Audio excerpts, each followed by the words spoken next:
नमस्कार मित्रांनो, इन्व्हेस्टमेंट माहिती यूट्यूब चॅनलवर तुमच्या सगळ्यांचे स्वागत आहे. तर मित्रांनो, आजच्या व्हिडिओमध्ये आपण HDFC बँक लिमिटेडचा क्वार्टर 4चा रिझल्ट बघणार आहोत. आणि मित्रांनो, हा व्हिडिओ शेवटपर्यंत बिलकुल लक्ष देऊन ऐकायचा, कारण मित्रांनो, या व्हिडिओमध्ये मी खूप सारे इम्पॉर्टंट पॉईंट तुम्हाला सांगणार आहे, जे तुम्हाला आता आणि फ्युचरमध्ये खूप कामात येऊ शकते. तर चला व्हिडिओ स्टार्ट करूया. तर मित्रांनो, HDFC बँक लिमिटेडमध्ये मार्च 2025नुसार FISची होल्डिंग आहे 48.30%, DISची होल्डिंग आहे 35.68% आणि या बँकमध्ये पब्लिकची होल्डिंग आहे 15.84%. आणि मित्रांनो, तुमच्या मनात एक प्रश्न आला असेल की HDFC बँक लिमिटेड का एवढी इम्पॉर्टंट बँक आहे. तर मित्रांनो, निफ्टी 50मध्ये सगळ्यात जास्त वेटेज आहे HDFC बँक लिमिटेडचे 13.07%. आणि मित्रांनो, याचमुळे HDFC बँक लिमिटेडचा क्वार्टरली रिझल्ट खूप महत्त्वाचा असतो. आणि मित्रांनो, HDFC बँक लिमिटेडचा क्वार्टरली रिझल्ट आला आहे 19 एप्रिल, म्हणजे आज दुपारी जवळपास 3 वाजता. आणि मित्रांनो, HDFC बँक लिमिटेडने 22 रुपयाचा डिव्हिडंड अनाऊन्स केला आहे. आणि मित्रांनो, डिव्हिडंडला देण्यासाठी HDFC बँक लिमिटेडने रेकॉर्ड डेट फिक्स केली आहे 27 जून 2025. तर मित्रांनो, आपण बघणार आहोत HDFC बँक लिमिटेडचे स्टँड अलोन नंबर. आणि मित्रांनो, हे सगळेचे सगळे नंबर कोटीमध्ये दिलेले आहे, फक्त EPSला सोडून. तर मित्रांनो, HDFC बँक लिमिटेडचा हा कॉलम आहे फायनान्शियल इयर 2024चा क्वार्टर 4चा. हा कॉलम आहे फायनान्शियल इयर 2025च्या क्वार्टर 3चा. आणि हा कॉलम आहे लेटेस्ट फायनान्शियल इयर 2025च्या क्वार्टर 4चा. म्हणजे हा आहे इयर ऑन इयर बेसिसवर कंपॅरिझन आणि हा आहे क्वार्टर ऑन क्वार्टर बेसिसवर कंपॅरिझन. मित्रांनो, HDFC बँक लिमिटेडचा interest earn year on year बेसिसवर 71,472 कोटी रुपयाने वाढून या क्वार्टर 4मध्ये आला आहे 77,460 कोटी रुपये. आणि मित्रांनो, 76,006 कोटी रुपयाने वाढून क्वार्टर 4मध्ये आला आहे 77,460 कोटी रुपये. आणि मित्रांनो, HDFC बँक लिमिटेडचा total income year on year बेसिसवर 89,639 कोटी रुपयांनी घसरून क्वार्टर 4मध्ये आला आहे 89,487 कोटी रुपये. आणि HDFC बँक लिमिटेडचा टोटल इन्कम 87,460 कोटी रुपयांनी वाढून या क्वार्टर 4मध्ये आला आहे 89,487 कोटी रुपये. आणि मित्रांनो, या HDFC बँक लिमिटेडचा total expenditure year on year बेसिसवर 60,364 कोटी रुपयाने वाढून या क्वार्टर 4मध्ये आला आहे 62,951 कोटी रुपये.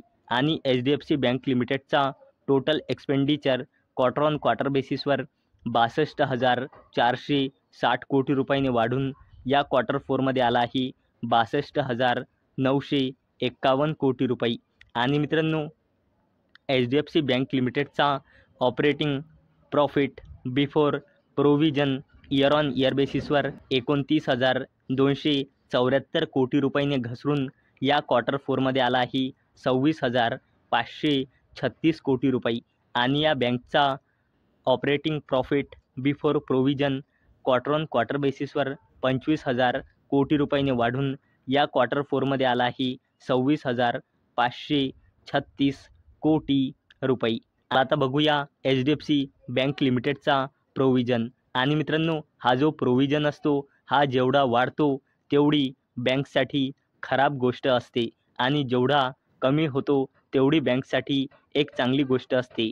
तर मित्रांनो, HDFC बँक लिमिटेडचा प्रोव्हिजन इयर ऑन इयर बेसिसवर 13,500 11 कोटी रुपयांनी घसरून या क्वार्टर फोरमध्ये आला आहे 3,193 कोटी रुपये आणि HDFC बँक लिमिटेडचा प्रोव्हिजन क्वार्टर ऑन क्वार्टर बेसिसवर 3,153 कोटी रुपयांनी मार्जिनली वाढून या क्वार्टर फोरमध्ये आला आहे 3,193 कोटी रुपये. चला आता बोलूया HDFC बँक लिमिटेडच्या नेट प्रॉफिट फॉर द पिरियडबद्दल.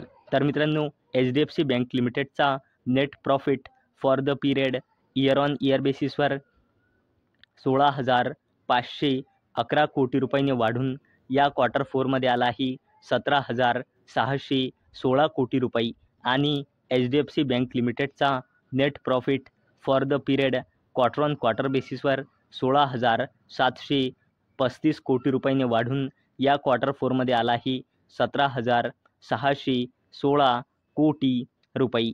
आणि मित्रांनो, चला आता बोलूया HDFC बँक लिमिटेडच्या NPA बद्दल. आणि मित्रांनो, NPA जेवढा बँकचा वाढतो तेवढी बँकसाठी एक बॅड न्यूज असतो आणि NPA जेवढा कमी होतो तेवढी बँकसाठी एक गुड न्यूज असते. तर मित्रांनो, HDFC बँक लिमिटेडचा gross NPA year on year बेसिसवर 1.24% इन्क्रीज होऊन क्वार्टर फोरमध्ये आला आहे 1.33% आणि HDFC बँक लिमिटेडचा gross NPA quarter on quarter बेसिसवर 1.42%ने घसरून क्वार्टर फोरमध्ये आला आहे 1.33%. आणि मित्रांनो, HDFC बँक लिमिटेडचा net NPA year on year बेसिसवर 0.33%ने वाढून या क्वार्टर फोरमध्ये आला आहे 0.43% आणि HDFC बँक लिमिटेडचा net NPA quarter on quarter बेसिसवर 0.46%ने घसरून या क्वार्टर फोरमध्ये आला आहे 0.43%. म्हणजे मित्रांनो, HDFC बँक लिमिटेडचा ग्रॉस NPA असो किंवा नेट NPA असो, तो इयर ऑन इयर बेसिसवर इन्क्रीज झाला आहे आणि क्वार्टर ऑन क्वार्टर बेसिसवर डिक्रीज झाला आहे. आणि मित्रांनो, NPA जेवढा वाढतो तेवढी खराब गोष्ट असते आणि जेवढा कमी होतो तेवढी चांगली गोष्ट असते. आणि मित्रांनो, HDFC बँक लिमिटेडने कोणत्या सेगमेंटमधून किती रेव्हेन्यू जनरेट केला आहे इथे तुम्ही बघू शकता. तर मित्रांनो, मला अपेक्षा आहे हा व्हिडिओ तुम्हाला इन्फॉर्मेटिव्ह वाटला असेल. तर मित्रांनो, जर तुम्हाला हा व्हिडिओ इन्फॉर्मेटिव्ह वाटला असेल तर या व्हिडिओला लाईक करा आणि चॅनलला सबस्क्राईब करा. आणि मित्रांनो, हा व्हिडिओ फक्त आणि फक्त एज्युकेशन पर्पजसाठी बनवलेला आहे. माझ्याकडून काहीही रेकमेंडेशन नाही की तुम्ही या स्टॉक्सना बाय करा, सेल करा किंवा होल्ड करा. तर चला भेटूया नेक्स्ट व्हिडिओमध्ये. तोपर्यंत टाटा, बाय बाय.